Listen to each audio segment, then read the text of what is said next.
بسم الله الرحمن الرحيم. الحمد لله رب العالمين، وصلى الله وبارك على أشرف المرسلين محمد النبي الخاتم وعلى آله وأصحابه أمته أجمعين. راستي ئێمەی مسلمان شوێنکەوتوی دینی ئیسلام، شوێنکەوتوی قورئانی کە خوای تەبارەک وەتەعالا مرۆڤایەتی پێ بەسەر کردووەتەوە و کەلامی خۆیەتی و نردوێتی بۆ عەبدەکانی خۆی بۆی ئاگاداریان کاتەوە، بێداریان کاتەوە، اعتیمادێکی زۆر ئەکاتە سەر قەزەی عەقڵ، سەر فکر، سەر تێگەیشتن. قورئان پڕێکی لو آياتاني كأفرمي لقوم يؤمنون، لقوم يسمعون، لقوم يعقلون، لقوم يتفكرون، لقوم يذكرون، لقوم يفقهون. كهمانه همي بمعنى تيجيشتنو بكارهناني عقل بيه وقرخصني فكر وهوش إنسان بيه. كلمة يكم كلا قرآن هاتو أمر ما بيك أفرمي اقرأ باسم ربك الذي خلق. يكم كلمة أمري ببيغمبر كله صلى الله عليه وسلم كبيغمبر كشمان نخوين دوار بو. بەڵام خوای گەورە بە کەلیمەی ئیقرا پێڵە بخوێنە، فێرمانەکە کە خوێندنەوە و تێڕامان و وربوونەوە لەم کەونە و لە دروستکراوەکانی خوای گەورە ڕێگەی ئیمان و دۆزینەوەی ڕاستیەکانە.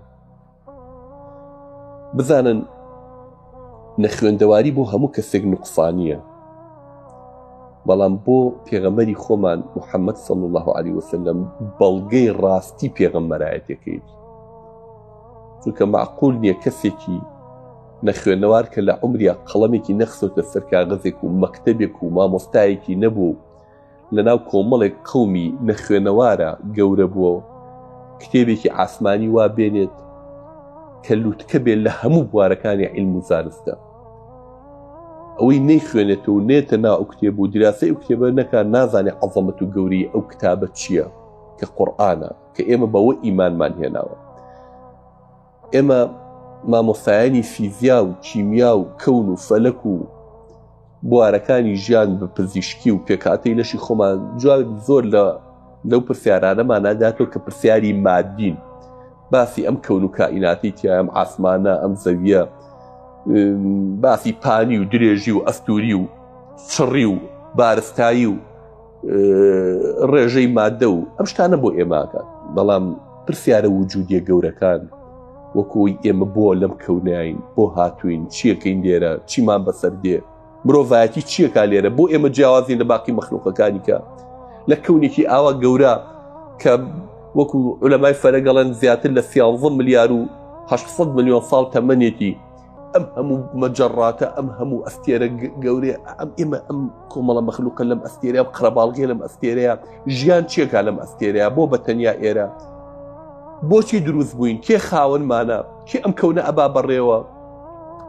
بەڕاستی خستنەگەڕی مێشک تا ڕادەیەک ئەم شتانە هەست پێ ئەکات، بەڵام جوابی پرسیارە وجودیەکان نایەتەوە. پێویستە بزانین عەقڵ چۆن بەکاردێنین، یعنی زانایەکی کە لە بواری مەسەلەن بڵێن حەشەراتە ئیشەکات، دانیشە 30 دانە ساڵ 40 دانە ساڵی عمری بە دیار مەسەلەن پەپولەیەکەوە، قالمچەیەکەوە، جۆرێکەوە، دیقەتی ئەم حەشەراتانایە، ئەمە چەند جۆری هەیە، چۆن ئەژین، چۆن زاوزێ ئەکەن، لەکوێوە دێن، ئەڕۆن بۆ کوێ، چۆن ماڵ دروستەکەن، نێرومێ چۆن جوو دەبێت و چۆن بێچۆکانیان ئەبێت، دوای ئەم بێچوانە چۆن بەخێوەکەن، چۆن بەرەڵابن لەم ژیانەیە، کۆ ئەندامی هەناسەیان، کۆ ئەندامی زاوزێیان، وردەکاری هەموو شتێک 40 دانە ساڵ لە عمریە با خەریکێوەیە. بەڵام بیر لەوە ناکاتەوە ڕۆژێ لە ڕۆژان بڵێ باشە ئەمە کێ دروستی کرد، ئەم هەموو کۆ ئەندامە لەناو ئەم حەشەرە بچووکەیە چۆن کۆ بووە، چۆن ئاوا ئیژەکات، دەعبایەکی بچکۆلە لەم ژیانەیە ماڵ دروست دەکات، زاوزێ ئەکات، بێچوو ئەخاتەوە، دیفاع لە خۆیەکات، دیفاع لە ماڵەکەیەکات، دیفاع لە بێچۆکانی ئەکات، ئەزانێت چ خواردنێ بۆ ئەم ئەگونجێت، چیش بۆ ئەم ناگونجێت، هەرچی پێداویستی ژیانی باش ئەمە لەکوێ بیلەوە ناکاتەوە، ئەمە چۆن ژیا، چۆن دروست بوو، چۆن کێ ئەمەی دروست کردووە. بەڕاستی ئەمە بەکارهێنانی عەقڵ نیە، بەمە بڵێ عەقڵ من بەس بێم لەم بوارەیە لێکی بەمەوە کە ئەم حەشەراتە چیەکە و چۆن، بەڵام بیر لە خالقەکەی نەکەمەوە. بە ئێمە بڵێن وەڵاوە لە عیلمە چێتە دەرەوە، چێتە باسی فەلسەفە و میتافیزیقەوە.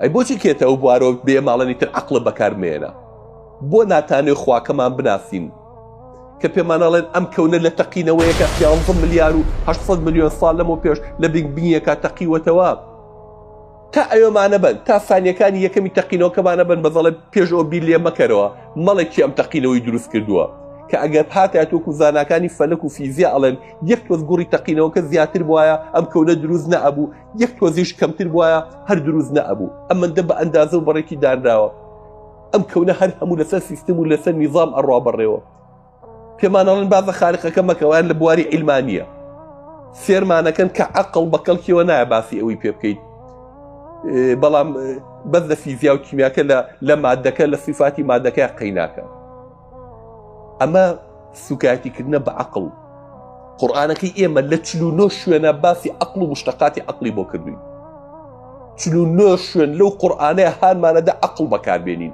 کەس بێمە نەڵێەوە عەقڵ بەکار نایەنن ئەوانە عەقڵ بەکار نایەن کە عەقڵی خۆیان دۆگما کردو بەس تەنها لە هەنگێک صفاتی مادیە بەکارێنن باقی شتەکانی تر عەقڵی خۆیانی تیا بەکار ناهێنن ئێمە بەرچاو ڕۆشنین ئێمە خوای گەورە پێمانەڵێ وەرن لەم کەونە ورد بنەوە لە نەفسی خۆتان ورد ببنەوە گەورەی و عەظەمەتی ئەم خالقەتان بۆ دەرەکەوێت کە دروستی کردوون ئێمە وەکو کۆمەڵە مرۆڤێک کۆمەڵە ئینسانێک کە بەسەر هەموو مەخلوقەکانی کە ئێمە هەمانە دەسەڵاتمان هەیە قووەتمان هەیە ئەتوانین هەمویان دەستەمۆکەین بۆ خۆمان بەس ڕۆژێ لە ڕۆژان وەرە بیر لە خۆت بکەرەوە بڵێ ئەم ئینسانی کە دروست بووە لەم سەرزەویەیە بەم پێکاتەی کە هەیە ئەمە لە خۆیەوە بووە لە خۆیەوە هەڵتۆقیوە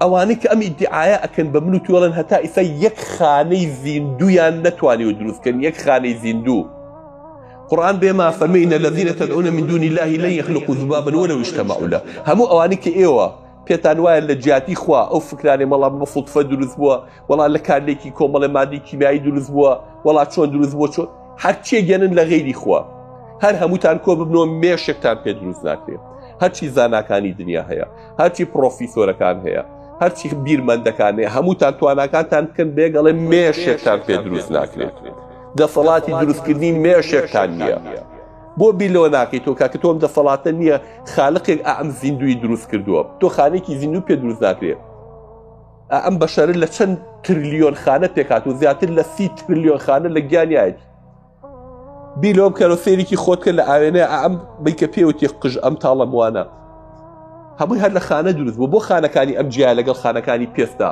بۆ جیازە لەگەڵ خانەکانی خوێن و ئێسقانە کێم تایبەتمەندی یاوە بەم قژەی کە بەسەرتەوەیە ئەم قژە جوانە کەوتا بەسەرتەوە بەم لایهێنی بەو لاوەکو تا جێگوایە بەسەر تۆ توی جوان کردووە هەر لە هەمان مادە دوو خەتی بۆ دروست کردووی لەسەر چاو بۆی کە عەرەقی کردەوە فیلمە ئەم عەرەقە بە نێتە ناو چاوتۆ تێکەڵ بە چاو نەبێ بە قەراغی چاوتا بۆ بێنێتە خوارەوە ڕۆژی 100 دەرەجە سەیری ئاوێناکەی ڕۆژی دیقەتدا ئەم پێستەتەنکی کە بەسەر چاوتەوە بۆ دروست کراوە ئالێرەیە کە پێوتێ پێڵوو ئەگەر ئەو پێڵوە نەبێ بە چاوتەوە دەبزام شەو چۆنە خەویت چۆن چاوە و خێریت نەوەڵا ڕەشەباوتە بوو تۆ زێبێ چۆن چاو دەپارێزی ئەزانی ئەو پێڵوە کە تۆ هەر ئاگا لێنێ لە چاوتروکانەکانێ هەموو دقێک ماسیحەیەکی پێ چۆن ئەو تەپوتۆزی لەسەر چاو کەڵەکا بێ بۆ دەسڕێ و بۆ پاگە بکاتەوە تاکو تۆ ئەم کەونە بە جوانی ببینی باز لە باسی چاو و باسی پێکاتەکانی ئێرە ناکەم چونکە حەج ئەندامێ لەوانە بگری ئەبێ دکتۆرەکان دانیشن چەند ساڵ بۆتی باسکەن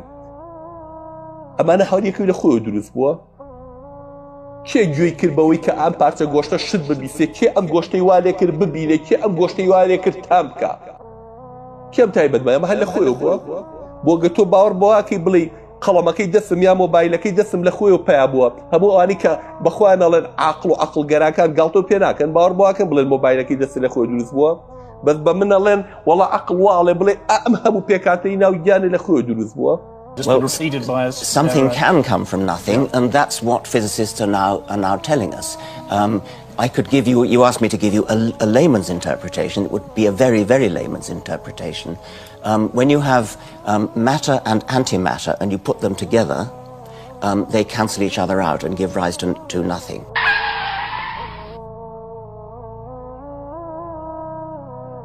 What Lawrence Krauss is now suggesting is that if you start with nothing, the process can go into reverse and produce matter and antimatter.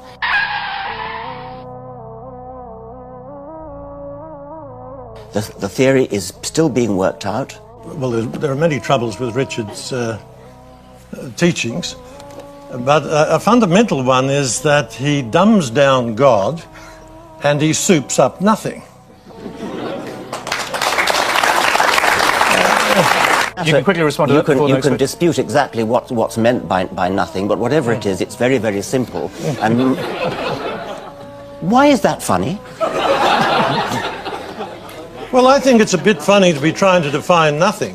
بەدبیر ئالو زمانە بکەرەوە چی کارەکە لە تامکردن لە قسە پێکردن لەو هەموو لیکە ڕژێنانی کە لەناو دەمتایە بەپێی ئەو خوانانی کە تۆ ئەی خۆی لیکی بۆ ئەڕێژێت ئاوێک لە چاو دێتە خوار و ئالێرە سوێرە ئاوێک لەو گوێچکایە دروزە بێت تاڵە ئاوێک لەناو دەمتایە شیرینە هەر ئالەمەندەیە چوار تامی ئەم تەڕیانەی کە هەیە مە هەر لە خۆی دروست بوو بەس ئەو مێشکی کە لەناو سەرتایە باسی مێشکی بۆ ناکەم بەس یەک پەردەی لینجی تەنکیتیا بڕۆ بە هەر دکتۆرەگەڵی پەردەیەکی لینجە کە هەموو خانەکانی خانەی ئاساب و کارەباییە دەوری ئەو مێشکی داوە بەس ئەو پەردە لینجەی کە ئاوە بگری ئەو دیوی لێوە دیارە لە 14 ملیار خانە پێکاتوە 14 ملیار خانە باشە دەبەست با پێمان بڵێن یەک خانی زیندوو ئالەمانە چۆن دروست دەکرێت یەک خانەیەکی زیندوو دروست ناکرێت 14 ملیار خانە بەس ئەو پەردە تەنکە لەمەندە پێکاتوە وەرە خواردنەوە پارچەی گۆشتەیە کە پێوتێت دڵ کام معمەری لەم دنیاڵی لە ئاسم لە پۆڵا دروست کراوە 10 ساڵ 20 ساڵ 30 ساڵ ئیژەکە ژەنگ هەڵێنێ و لە کەڵگەکەوێت کابرا عمری 100 دانە ساڵە ئەم پارچە گۆشتە لێرەیە لە کولی دقەیەکە 70 دانەجار 12 لیتر خوێنەیە بە لەشت و وەریەک دێتەوە ئەمە لە خۆی دروست بوو کێ ئەم گۆشتەی کرد بەم مەزەخەیە وەرە ئەم لاترۆ پارچەی گۆشت هەیە پێوتێ مەعیدە هەرچی خواردنێک کە تۆ ئەی خۆیت ئەنزیمێکی تایبەتی بەسەرا ڕێژێ بۆ هەضمەکە پرۆتین بەجیا ئەنزیمی تایبەتی خۆیەکە هەضمێکە نیشاستە ئەنزیمی تایبەتی خۆی هەیە کاربۆهیدرات ئەنزیمی تایبەتی خۆی هەیە چەوری ئەنزیمی تایبەتی خۆی هەیە هەر یەکەی بەنەوعێ کاتێککە گۆشتی حیوانە خۆی گۆشتی حیوان هەرچی گۆشتت تۆ ئەی خۆیت بۆ دەتوێنێتەوە بۆ دەکا بە ئاو ئەی باشە مەعیدە خۆی گۆشت نییە ئەی خۆی مەعیدەکە بۆ ناتوێنێتەوە کێ ئەم تایبەتبەندەی دا بەم مەعیدێ ئەو نوع ئەنزیمە بڕێژ و بەڵام زەرەری بخۆی نەبێ و هەرچی گۆشت و خواردنی دنیا هەیە بۆ بتوێنێتەوە ئەی خۆی بۆ هیچی لێ نایەت وەرە خواردنەوە پارچەی گۆشت هەیە کە پێوتێ میزەڵان ئەم مادە یۆریایە بیکەی بە تەنەکەیە بە ئاسنە مانگێگەی ڕزێنێ کابرا عمری 100 دانە ساڵ لەم گۆشتەیە ئەم میزە هەڵگیراوە باش ئەمە بۆگەنی نەکرد ئەمە خراب نەبوو کێ ئەم تایبەتمەندیانەی ئاوا دروست کرد بە منەڵێن ئەمە عەقڵگەراییە بڵم لە خۆی و هەڵتۆقیوە بەڵام تۆ باوەڕ بۆ ناکەی مۆبایلی دەستی کەسێک لە خۆی دروست بووێ بە منەڵی باسی خوا مەکە بابای مولحید تۆزێ عەقڵە بێەوە عەقڵە بخەرە کار ئەو عەقڵی کە خوا پێی بەخشیویت وەرە بگەڕێرەوە عیلاجی خۆم دۆزەرە کە نازانە تۆ لە کوێوە هاتووی بۆ لێرەیت بۆ کوێ ئەڕۆی هەڵە نەخەڵەتێنن بە دوو قسەی زلۆمانە بڵێ هەر یەکە و عەقڵی خۆی خوای گەورە کە ئەم بەشەی دروست کردووە کەتەلۆکێکی لەگەڵا ناردووە لە ڕێگەی پێغەمبەرەکانەوە ئەم بەرنامانەی ناردووە بۆی خەڵکە ئاگادار کاتەوە هەر جیهازێک کە تۆ ئەیکڕی کەتەلۆکی خۆی لەگەڵا شەریکەکە بۆی دروست کردووی مۆبایلێک کەتەلۆکی مۆبایلێکی کە دروست ناکات ئەو مهندسەی کە مۆبایلەکانی دروست کردووە ئەو کەتەلۆکەکە دائەنێت ئەو خالقی کە هەمومان دروست کردووە ئەو کەتەلۆکی بۆ ژیانی ئێمە داناوە جاخۆگەر خوا ئێمەی بە بەڕڵای بەجێشتا لەم سەرزەویە چەند عەقڵ هەیە لەم سەر ئەرزەیە ئەبووە ئەوەندە دین و مەذهب و فکر هەبێ بابای مولحیدێ و خەڵکە ئاوا لێ بکات هەرێک بە عەقڵی خۆی چی عەقڵی بڕی هەرێکەشی کێمازانی مستەوای عەقڵی و خەڵکە جیاوازە کۆمەڵی خۆی کردووە بەخوا بەسەر ئەوانی کەوە بەرنامە بۆ ئەوانی تدانێن ئەڵێ نەبێ ئاوا بکەی ئاوا نەکەی ئەمە حدودەکەی توێ ئەمە یاسای توێ خۆیان کردووە بەخوا بەسەر ئەوانی تۆ کەتەلۆگ بۆ ئەوانی تدانێن بۆیە میلەتان ئاوا هەموو تیاچوون کۆمەڵە تاغوت و ملهور و زاڵمان پیا بن کە لە هەموو بوارەکانی اقتصاد و ژیانمانە ئێمە ئەچەوسێنەوە فەقیرەکان ئەچەوسێنەوە بەڵام خواکەمان کە ئێمە دروست کردووە کەتەلۆکی بۆ ناردوین و قورئانی بۆ ناردوین پێغەمبەرانی بۆ ناردوین پێشتر ئینجیل و تەورات و عیسا بە عیسا و موسا بۆی ناردوین پێغەمبەرەکانی بۆ ناردوین ئاگاداری کردوێتەوە پێمان ئەڵێ ئێوەم بۆ دروست کردووە بۆ لێرەن بۆ کوێ ئەڕۆن جوابی هەموو پرسیارە ئەزەلیەکانمان هاتەوە پێمان ئەڵێ ئەو ڕۆحە دوای مردن بۆ کوێ ئەچێت چی بەسەرا دێ هەرچی لەم کەونەیە کە ئێمە ئەیزانین و نایزانین لێوەکانە باس کراوە Muhammad could not have known these facts about human development in the 7th century because most of them were not discovered until the 20th century. This is a leech, and this is the human embryo, about 23 days. I think you have to agree that the similarity between these structures is amazing. The key word in both is al-Ghaib. At this stage is known to no one except Allah. The rapid growth and dramatic changes which occur after the bones have been clothed by muscles have been mentioned in the Holy Quran 1400 years ago. Surah 79, Ayah 32 states, also in the context of creation, and the mountains hath he firmly fixed. Similar mention of mountains is found in several other surahs. It is permissible to interpret this to imply that mountains are rooted and that modern geophysics has established deep crustal roots for the axial parts of mountain systems at converging plate boundaries. We need research into the history of early Middle Eastern oral traditions to know whether, in fact, such historical events have been reported. If there is no such record, it strengthens the belief that God transmitted through Muhammad bits of his knowledge that we have only discovered for ourselves in recent times. 1,400 years ago, when the world was immersed in darkness, the Quran was revealed, which brought light to a beleaguered world. And whereas the earlier books came with many scientific mistakes due to the hand of man having delved into them, the Quran had none of these contradictions. The world thought there could be no reconciliation between religion and science. But the Quran mentioned many scientific facts in great detail, like how a human being developed in the mother's womb, and described other scientific facts which amaze the world's renowned scientists and scientific community. جاگر همو عقل پیما بله بذاری که بچاو بینی و بگیو بیستو بدست هستی پیکه هر اون دبه اوکی عقله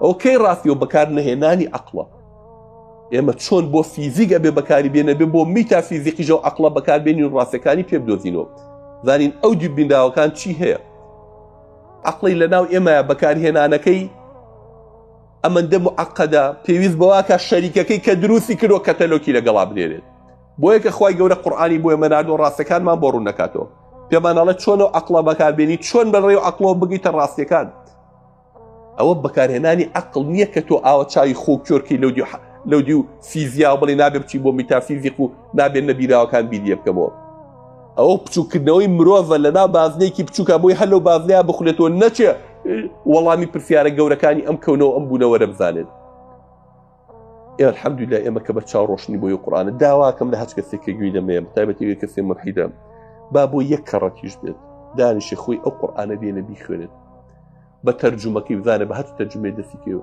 بە عەقڵانە بەبێ ئینحیاز کابرا تۆ حەزت لە ڕابواردنە ئەدەوێ قورئان ڕێگەی هەنگێ فەساد و هەنگێ دزی و هەنگێ جەردەیی و هەنگێ عەرەخۆری و تلیاکخۆری و ئەمانە لێگرێ تۆ لە ڕقیەوە ڕق لە قورئان بێ هیچ ناگەیتە نەتیجە وەرە مێشکە سافکە بە عەقڵێکی عیلمیانە عەقڵ بخەرە کار ئیشی پێ بکە بزانە ئەمە ڕاستە یان نامەیکەتیایەتی زانە وەڵامی هەموو پرسیارەکانت ئەداتەوە یان ناگەم. Clive was born on January 23 in 1979 in Amsterdam in a pretty regular family, father, mother, brother, another brother, younger, a sister, a cat. In Amsterdam, I was born and raised there we're a practicing Protestant family. After I finished high school, I studied comparative religion. I was a teacher for a few years. There happened a lot of things in the Netherlands, especially in my life. Also, when I look at the bigger picture when it came to Islam, I became politically active for the Freedom Party. I became a member of parliament. And in the end, I decided to write an anti-Islam book, which started as an anti-Islam book, changed into this search for God, and it ended up me becoming a Muslim. Because I was kind of shocked, I started writing to several authorities on these religious matters. And one of the guys that I wrote to was Sheikh Abdul Hakim Murad, and he's a professor from Cambridge University. But in a way it was kind of strange, of course, because I was a politician back then still. I was writing an anti-Islam book with an anti-Islam purpose. And I'm asking this Muslim professor from another country, can you help me?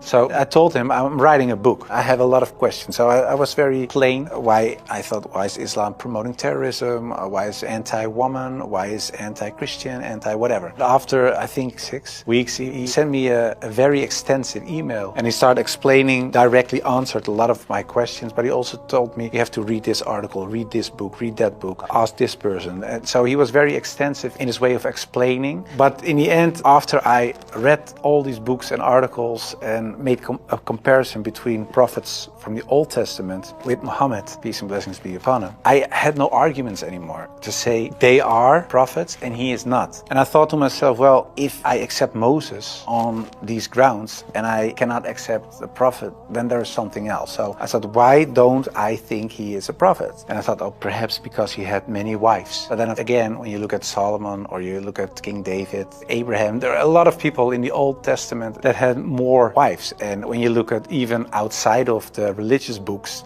culturally in Europe, in Africa, Asia, everywhere, there were men with several wives for several reasons. So I thought to myself, well, that cannot be a reason either. So one by one, all these reasons fell. And then in the end, I thought, well, I have to say all of them are not prophets. But I didn't believe that because I thought, well, the things they did, they said, the miracles that happened, etc., they were confirmed in what they said and what they did. So they are. And then I said, well, then I have to accept that Prophet Muhammad perhaps is a prophet too. So I was doubting it. So first I thought, well, it's the most evil person I know because of the history. Then I said, well, perhaps it's not that evil, but he's not a prophet. And in the end, I started doubting perhaps he is a prophet. Yeah, that took, of course, me reading a lot of books again. And the one thing that I think was very wise of Abdul Hakim Murad to say was, he said, well, the books you read about with the anti-Islam arguments are written by non-Muslims. He said, if you want to know more about Christianity, you don't read books from atheists. You start reading the books from the Christians. Why do they believe this? What are the arguments? So that you have to do the same with Islam. So start reading Islamic books from Islamic teachers, from Islamic scholars, etc. And then you can see, if you compare the books on the same topic of people who are Muslim and wrote those books and non-Muslim, you can see where they took the wrong turn, where they translated words in the wrong way, sometimes perhaps even not on purpose, but just because they didn't know, where things are added, where things left out of it. So, and in the end, you see there's this other religion almost created because of all these things. And that's what I did. And that's what I also did with the life of the Prophet, because I read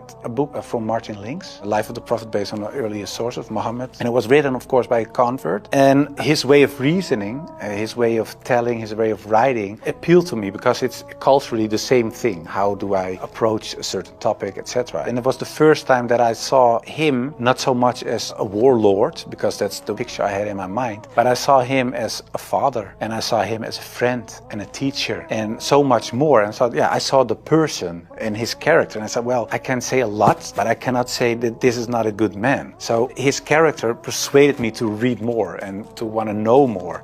What surprised you the most while doing your research? The story about Hind, there was something that, like a switch, like I had to change. And it was because I thought Hind was the wife of one of the enemies, Abu Sufyan. And in a way, they gave money to kill Hamza, the favorite uncle of the Prophet. And that was what happened on the battlefield. He got killed. They even paraded with his ears and cut off his nose and horrible stuff. So the Prophet was deeply sad, of course, of what happened. And years later, he became powerful. He came in power in Mecca. And then there was Hind. And I was reading this book and I thought, okay, now she gets crucified or her head gets cut off or something like that. But he said, well, I cannot look at her right now, but everybody is forgiven. And if you want to stay here and live among the Muslims, it's possible. If you don't want that, you can go. But bloodshedding is over now. And I thought to myself that she was forgiven. If you can forgive someone who kills a relative, especially a favorite uncle of you, even starts parading with parts of his body to show other people that she humiliates you and whatever you stand for, that means you have such a great character. It's very special. It's something you don't see. And that's what he did. So I thought to myself, well, it was a really special guy. And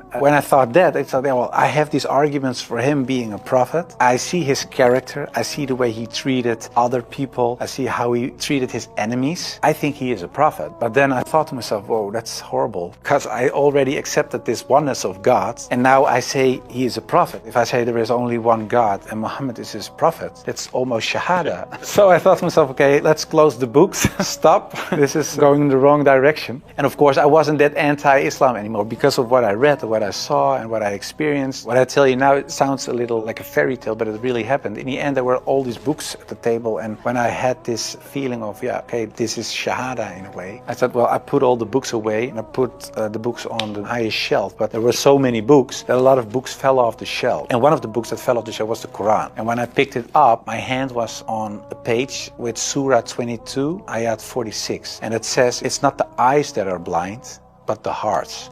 And I thought to myself, that really is my problem, because it wasn't the eyes. I really could see what I written down myself. Nobody forced me to write this book. Nobody said you have to write this or that. I started writing myself, and I could see it with my own eyes, but I still couldn't accept the fact that I said he is a prophet, there is this one God. I just couldn't. So it wasn't my eyes that were blind, but it was really my heart. I couldn't accept it. I think my nafs or whatever, my ego, I couldn't accept it. And I said, well, God, I don't care if it's the God from the Bible or the Quran, give me a sign or something so that I 100% sure know this is the way. And I went to bed, but when I woke up, I felt very secure in myself. I really felt very secure. I've never been more secure about anything else. The whole anxiety or the whole doubting issue, it disappeared like snow for the sun. Most of them were very negative, of course. For a lot of people, especially some uncles and aunts, it was kind of a shock. They heard it when it was on the news. I told my mother, and my mother started crying. And my wife was pretty open.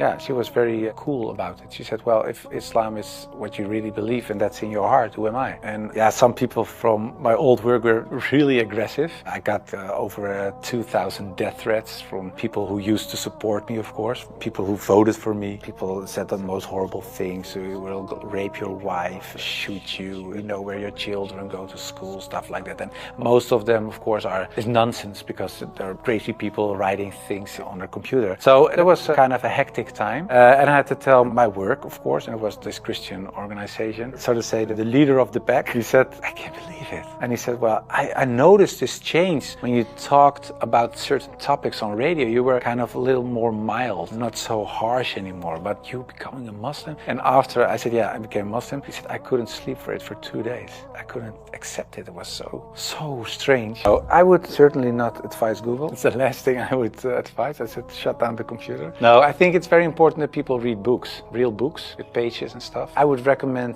Muhammad, His Life Based on the Earliest Sources of Martin Link's, the book I talked about earlier. It's a green book. I became much more happy after I became Muslim. So I would like to invite everybody to become Muslim, just because it brings peace to your soul and peace to your heart. It is the truth. It resonates with heart and soul. At least look at it from an Islamic perspective. Try to read and study the life of the Prophet. Try to understand what the Muslims believe. Not so much the behavior of Muslims, because there are a lot of Muslims that don't live like Muslims, including myself. I don't always live like a Muslim. I should. We all do. But you should look at the example of all examples, and it was the Prophet. And if you study his life, perhaps you find guidance that leads you to the truth. هوا أرزوكان بخرة أولا والرقة كي دل بخرة أولا ولو قرآن بشويك علمي وأكاديميان بخيروا إن جابزانا شو إسرائيلي كذي أكيد ولأنكن بترسل لو قرآن نيريد دسيب وبري وافزاني كاربايا بقريب توي مستقذة من باور بعقله بولا خودة ترسي دور قرآن بخير وزانة شي بيله زانة شو قناعتي بيكات كتولة شي خليك أبوي هتايسا وراسيك الشيء ويقول همو ما بتشاورشون إن شاء الله